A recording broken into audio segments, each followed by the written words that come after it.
नमस्कार दोस्तों, OCN network में आपका स्वागत है। मैं हूं ओमकार चौधरी।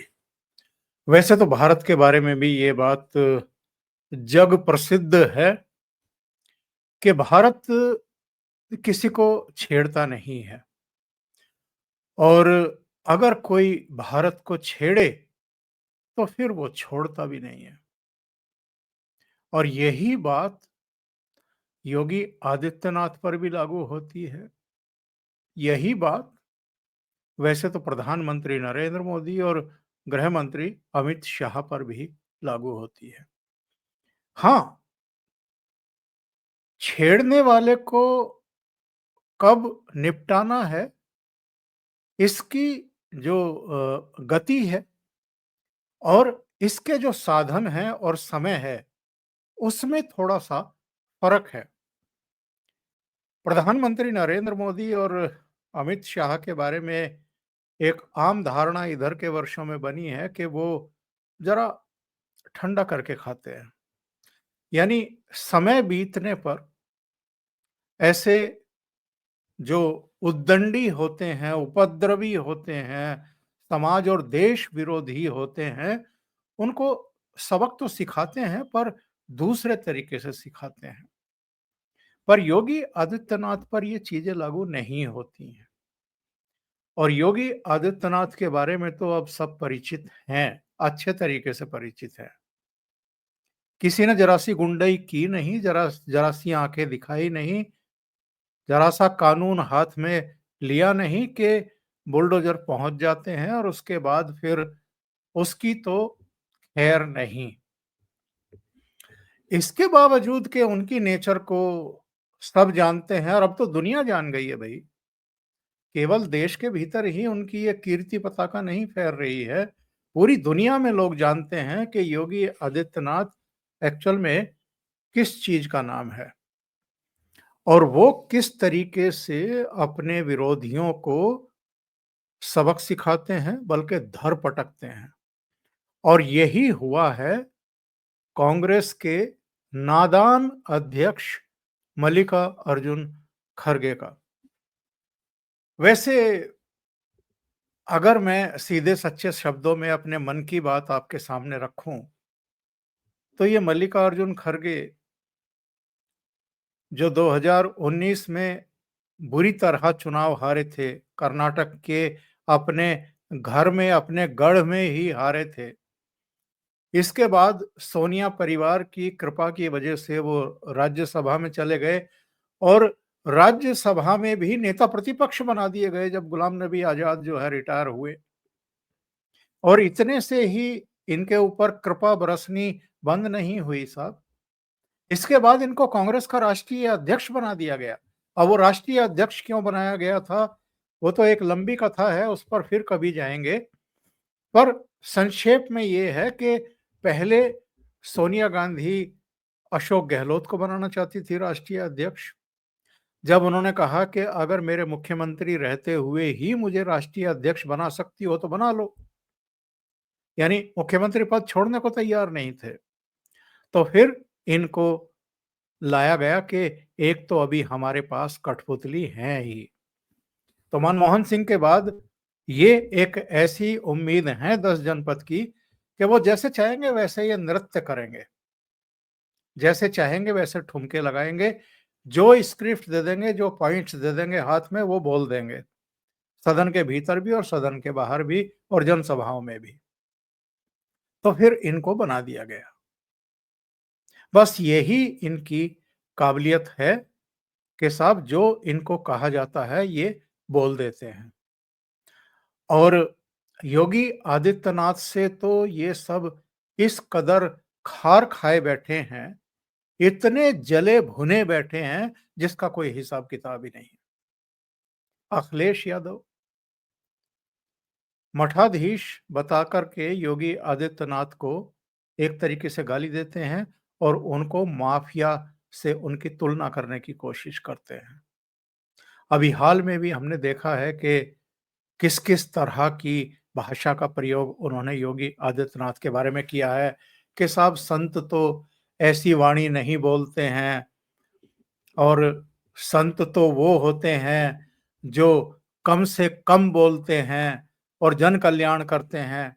अरे भाई, 2017 से 2024 आ गया है। आपको दिखाई नहीं देता है कि उत्तर प्रदेश की जनता का कितना कल्याण हुआ है? और उत्तर प्रदेश का कितना कल्याण हुआ है?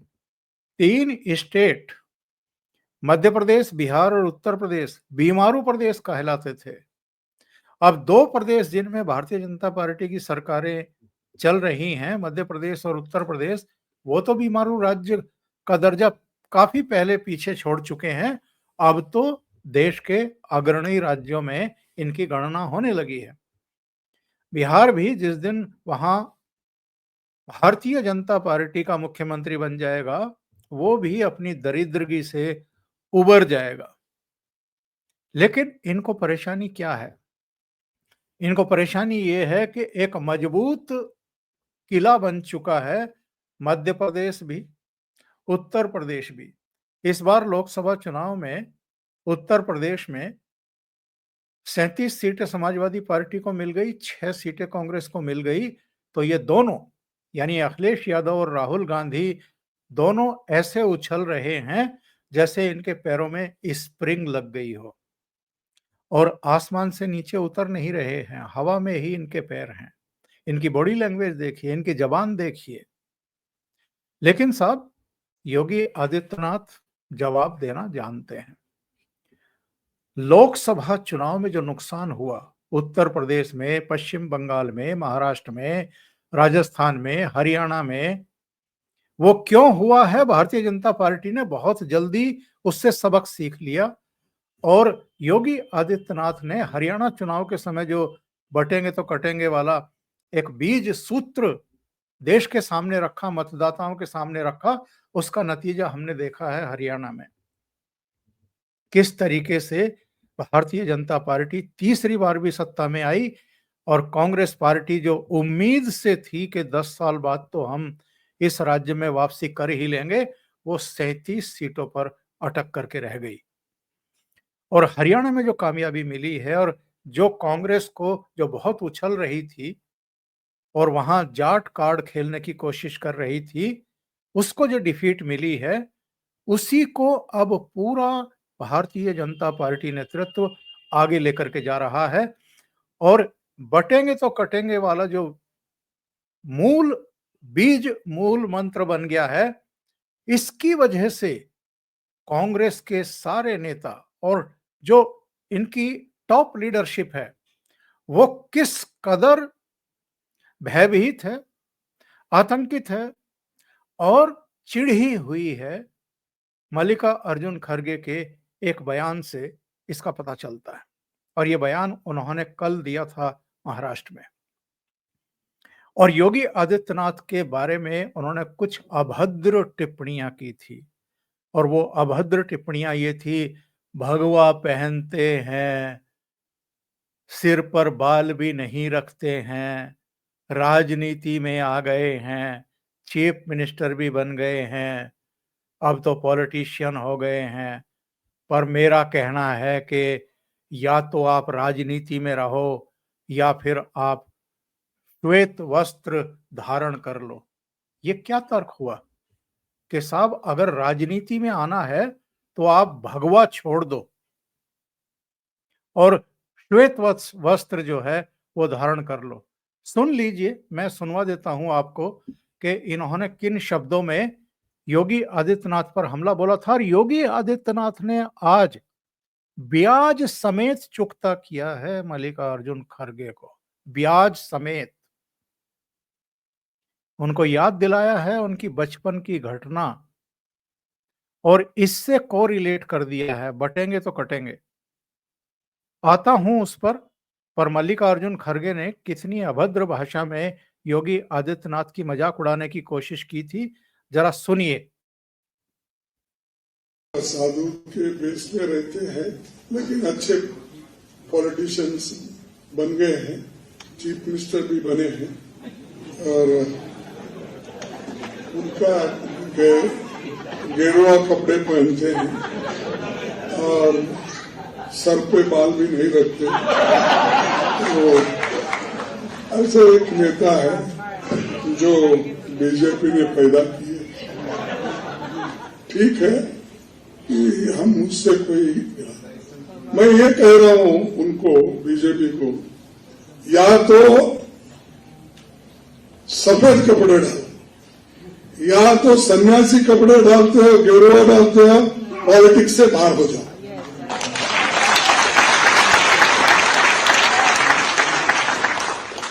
भाई उसकी पवित्रता क्या रही? एक तरफ गेरुआ कपड़े डालते हो, जज साहब आपको पूछना,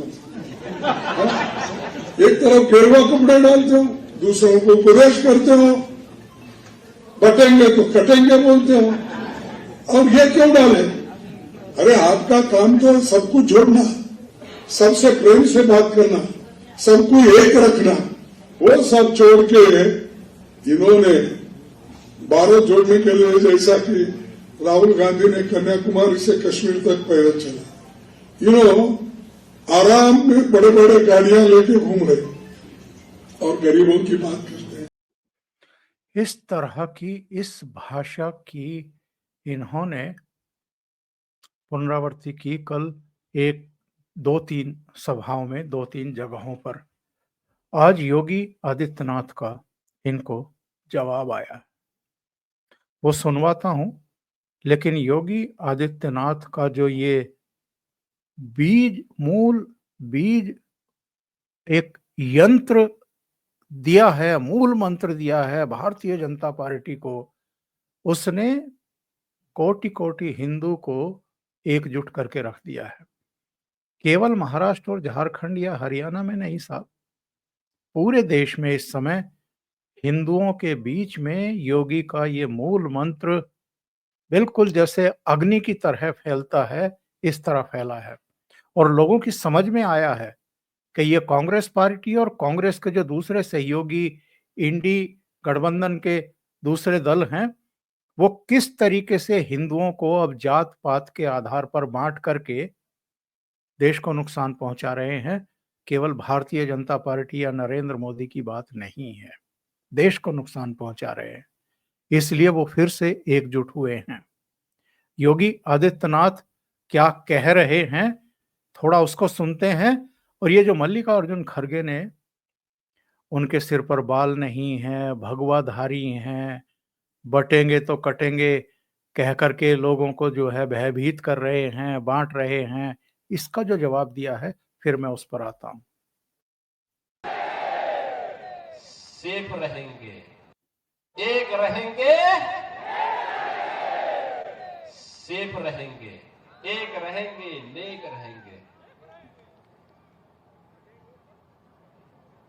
बटे थे तो कटे थे, अब एक रहेंगे तो।